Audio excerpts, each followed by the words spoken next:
Hello, my soul friends, my soul brothers and sisters, and my soul family. Welcome to a brand new episode of Soulful Synergy Hub, and I hope you're having a wonderful time wherever you may be in this world.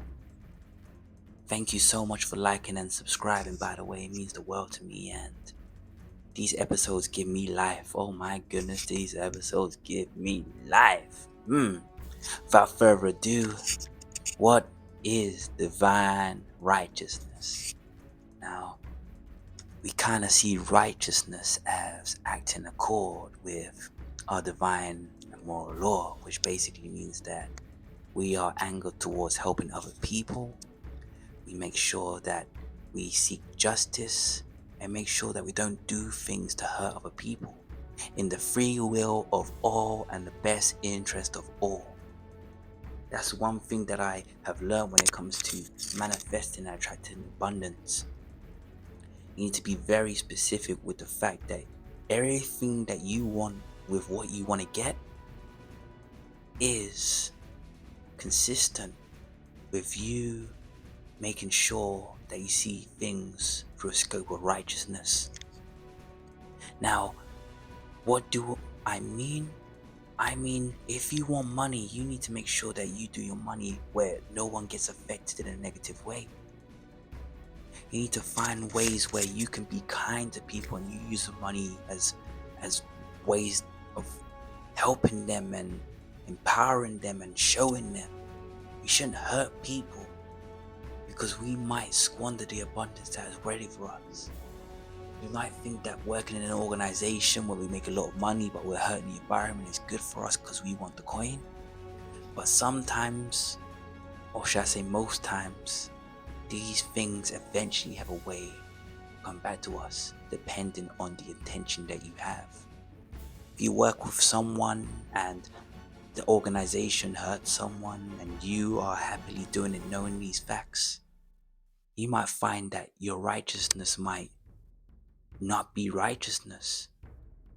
You might not be living in a state where you're abiding by your moral law. You might be doing immoral law. And you might not be balanced with the universe or with the divine at all. So, how can we be more righteous in our day and age? Well, it's quite simple. Do the things that not only make you happy, but also make people happy by association. Sometimes making someone laugh, maybe performing a spoken word poetry piece to them, or even making videos where you enlighten people around you. Sometimes we laugh at what people do. Sometimes I look at these gamers on YouTube playing Roblox and I'm like, oh gosh, they must be bored. But to be honest with you, they probably do with the intention of actually helping children to understand how to play a game. And that's what we need to do to ourselves and for ourselves. We need to realize that we have a lot of skills, talents, and capabilities which can help a lot of people live better and more rewarding lives. Just make sure that you love thy family. Make sure you don't spout hatred or negativity because you might hurt them. You can impact their health for the worse, and this is something that definitely needs to be taken into consideration. And we also need to go into nature and just appreciate everything around us.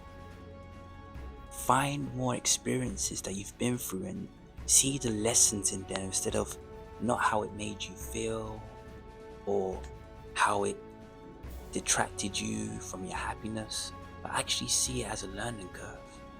If someone drove past you in a car and splashed you with water, you could be angry, I get it. But the powerful objective you can get from that is actually saying, you know what, next time I'm going to avoid walking near to the road.